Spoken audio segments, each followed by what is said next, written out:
Good afternoon, everyone. Thank you for joining us on our state financial aid webcast for September. My name is Alexandria Blakely, and I am a program specialist with the Communications Financial Aid Services team. And I'm so excited to be co presenting today with my fellow colleague, program specialist, Ardelia Jones.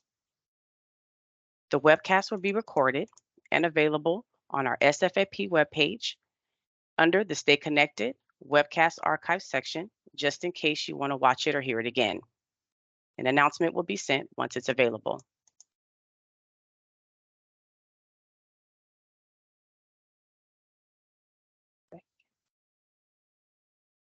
That posted into the chat.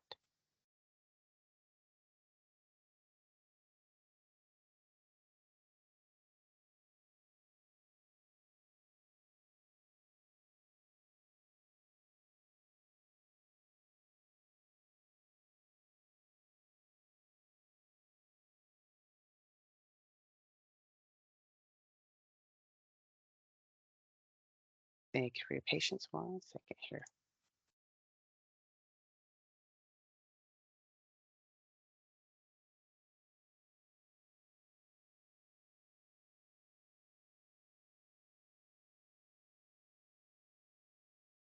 All right.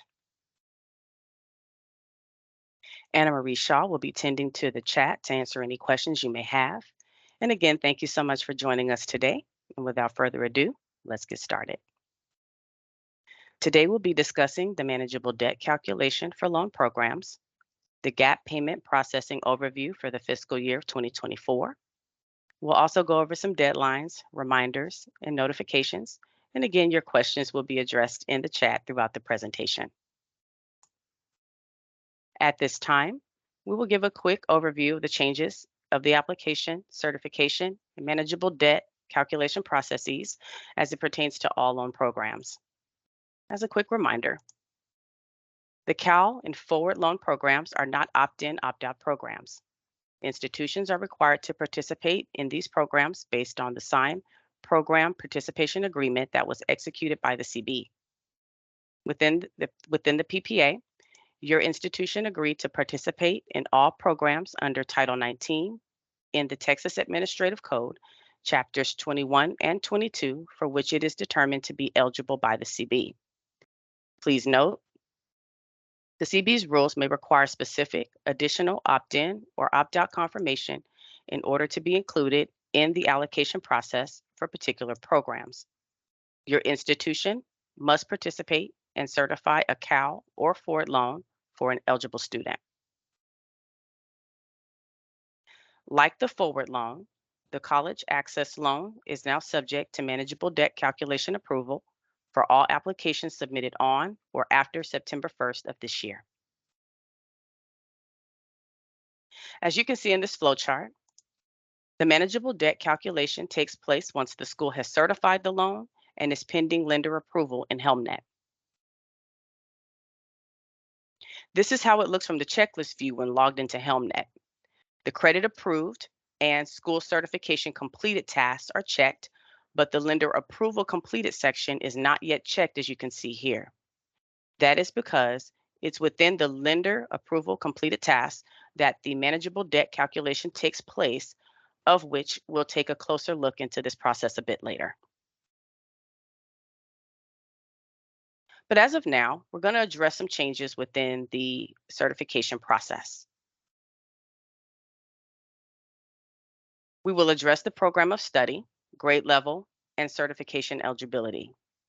Now, if you need a closer look at the basic process on how to certify a loan, please refer to the State Financial Aid webcast dated August 30th, 2022.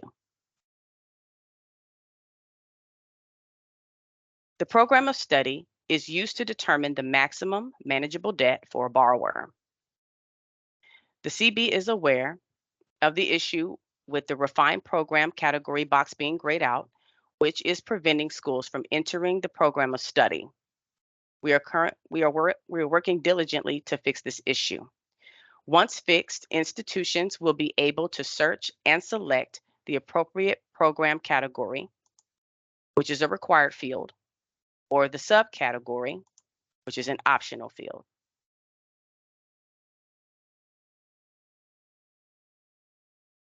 When certifying the loan, it is imperative that the grade level be selected. This determines if the borrower's loan application will need to undergo a manageable debt calculation. Remember, only undergraduate students will undergo an MDC. This will also be the time to confirm enrollment status and verify that the academic loan period is correct.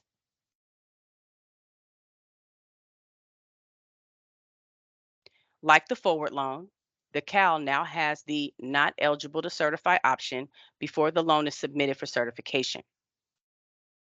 Once the submittal is successful, you will then see a notice pop up stating that the application has been certified. Beginning September 1st, 2023, financial aid administrators will only be able to certify loan applications through the HelpNet portal because Common Line is no longer available. The CB is working with our vendor to program the required fields to process new applications. There's no specific timeline as to when the Common Line process will be available to schools. We will update the 22 impacted schools once the process is made available. Now, at this time, we will briefly discuss how manageable debt calculation determines loan amount approval, how this affects current checklists in HelpNet, as well as possible outcomes after MDC has been performed. The manageable debt calculation determines the loan's final eligibility, which affects if the loan is approved, reduced, or canceled by the CB. Main factors of manageable debt calculation are the borrower's program of study and their current educational debt. Current educational debt includes open and active education accounts on a trade line with Experian, private and federal loans, new loans with a generated loan consummation disclosure statement, and pending disbursements. What's not included is paid and closed accounts. The cosigner's debt is not included in the calculation. And to reiterate, graduate students' programs of study are not included in MDC. The three possible outcomes after manageable debt calculation review are full loan amount approved, reduced loan amount approved, and loan canceled. We will now review each of those outcomes. The CB uses this process to calculate MDC for all loans. Using the information provided by the school certification, we entered the loan requested amount and the certified amount along with the program category and subcategory if needed. The program category determines the maximum manageable debt. For lines 19 through 22, we enter the cost of attendance and estimated financial aid provided by the school. The cost of attendance, or COA, minus the estimated financial aid, or EFA, is the unmet cost, which can be equal to or less than the student's requested amount and the school's certified amount. For lines 23 through 32, we calculate the student's current manageable debt total. This is done by entering each of the student's open education loans on the spreadsheet. These are identified by an EDU on the student's credit report. The spreadsheet calculates the total of all of the student's education debt and displays the total amounts on lines 32 and 36. For lines 35 through 38, we subtract the maximum manageable debt from the current manageable debt and use the allowable manageable debt on line 37 to determine one of three outcomes for the loan. Number one, the eligible loan amount is equal to the school's loan amount certified. Number two, the eligible loan amount is less than the school loan amount certified. Or three, the eligible loan amount is less than $100 or exceeds the maximum manageable debt, in which case the loan will be canceled. For this example, The borrower's current manageable debt is $32,963. The allowable debt is $46,104. And the certified requested amount was $10,000. Therefore, the CB would approve the full loan amount. This is how this will look in the checklist when logged into HelmNet. In this instance, the MDC has been completed. The full loan amount of $10,000 has been approved and guaranteed, and the loan approval disclosure statement has been mailed to the student. Using the same example from the prior calculation, we increased the borrower's student loan debt, which is the current manageable debt of $72,963, the maximum manageable debt of $79,067 minus the current manageable debt of $72,963 leaves $6,104 of allowable manageable debt. This is less than the certified requested amount. Therefore, the CB will reduce the loan amount and approve the loan. In this slide, it shows that the loan was approved for a reduced amount. For example, the borrower requested $10,000. The school also certified for the same amount. However, after manageable debt was calculated, the student was only eligible for $6,104. Once the CB verifies that the loan amount has been reduced, a loan reduction letter is emailed to the institution with the reason for reduction. Schools must log into HelmNet to view these changes.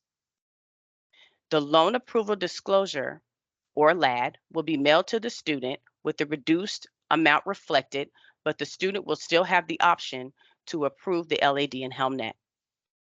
Please note, the letter is emailed to the institution's financial aid director. If you prefer the correspondence to be sent to a general mailbox, please submit your request via the Contact Us option. Using the same example from prior, we increased the current manageable debt total to $79,013,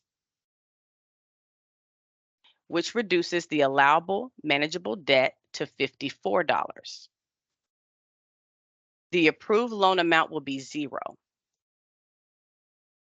This is because the eligible loan amount is less than $100 or exceeds the maximum manageable debt. Therefore, this loan will be canceled. After the CB completes the manageable debt calculation, the loan will show as canceled on the HelmNet checklist if the amount the borrower is eligible for is less than $100, or if the student has failed to approve their loan approval disclosure statement within 45 days of the LAD creation date. All remaining tasks will then contain a red X. The CB will send notifications regarding the loan cancellation to both parties separately. One to the financial aid director via email, unless a general email address is provided by the school, and one to the student via postal mail. Currently, if a loan is canceled by the school or the student, no communication is sent from the CB to confirm that this action has taken place. Schools can now log into HelmNet to view the status of a loan. And at this time, I will turn things over to Ardelia, who will go over the second half of our presentation. Thank you, Alex.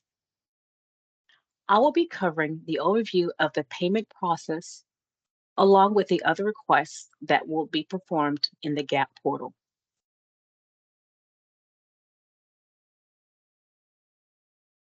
To submit a request, institutions will need to click the request tile from the home screen.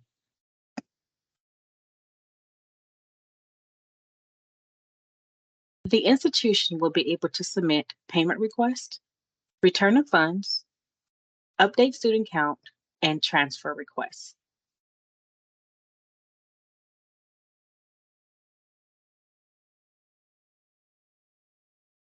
The primary point of contact, the secondary point of contact, and the reporting official all have access to perform the requests in the GAP portal. If you need an overview of user roles, please go back and watch the webcast dated August 31st on GAP training, setting up user profiles.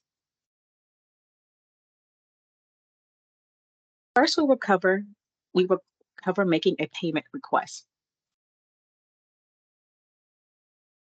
After clicking the request tile from the home screen, you will select Payment Request to request a payment for your institution.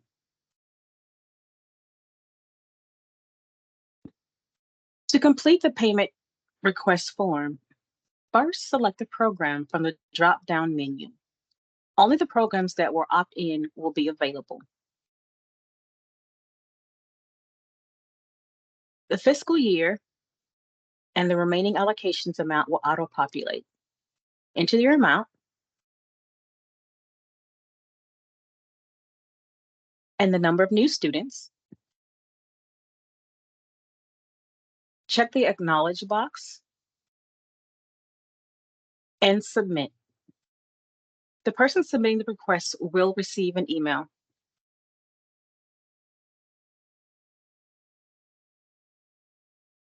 Institutions will be able to review all payment requests from the history menu for payment requests. Institutions can view the external status from the history menu or by clicking on the IR number. To open the request and see the status bar. Should an institution determine there was an error in submitting the request, they can cancel the request as long as it is in review in process status before the THCB reviews it. Next, we recover return of funds. Institutions will submit a return of funds when they need to return unused funds. To submit a return of funds, first select the program, then select the appropriation year, out of reason, complete the refund amount, enter the number of students. If there is not a student count adjustment needed, enter 0. Institutions have the option to save a draft and return later or submit.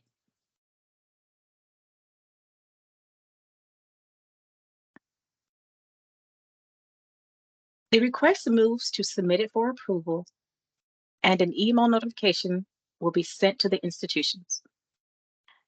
As a reminder, to complete the return funds process, institutions must follow the EFT instructions to return the funds.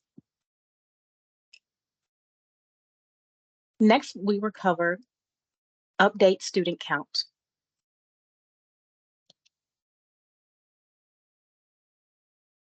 If institutions want to adjust student count only, they will no longer need to do this under payment request. Institutions can update the student count in this section in the GAP portal. On the student count form, first select the year, then the fiscal year, select the payment as an increase or decrease, and enter the number of students to update. Lastly, you will submit. Institutions will receive an email regarding the request. Last, we will cover transfer requests. Transfer requests are submitted by the institution to THCB using an online authority to transfer form. An official notification will be sent to institutions during the award year. Institutions requesting a transfer of funds must submit a request by July 1st, 2024. Further training on transfer requests will be conducted at a later date.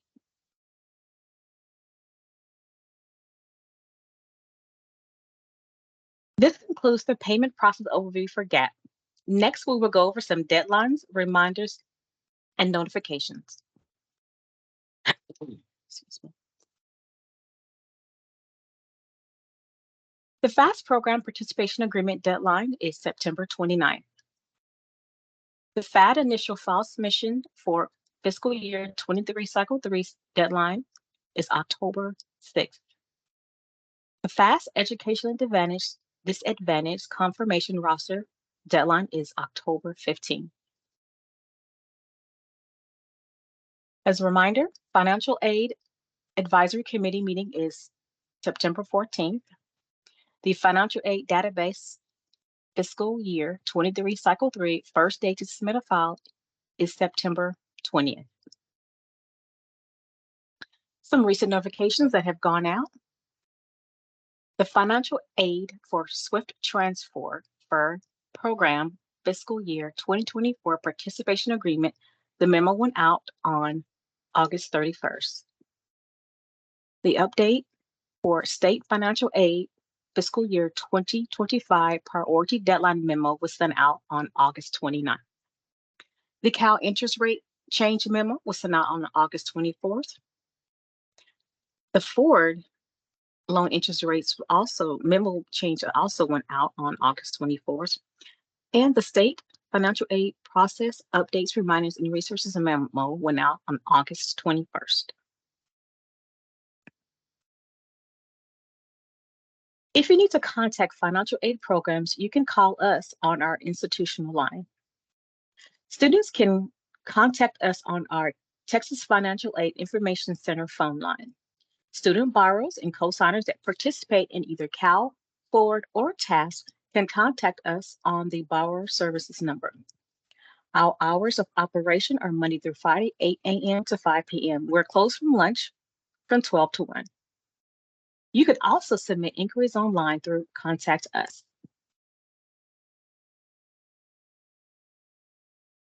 To make sure that inquiries are routed correctly, please complete the following steps. Select institution in the received from box. In the institution box, enter the school's full name. Always select financial aid questions as the contact reason. Describe your inquiry.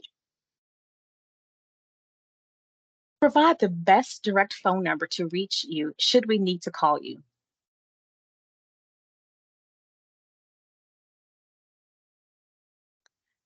Ladies and gentlemen, that concludes our September webcast.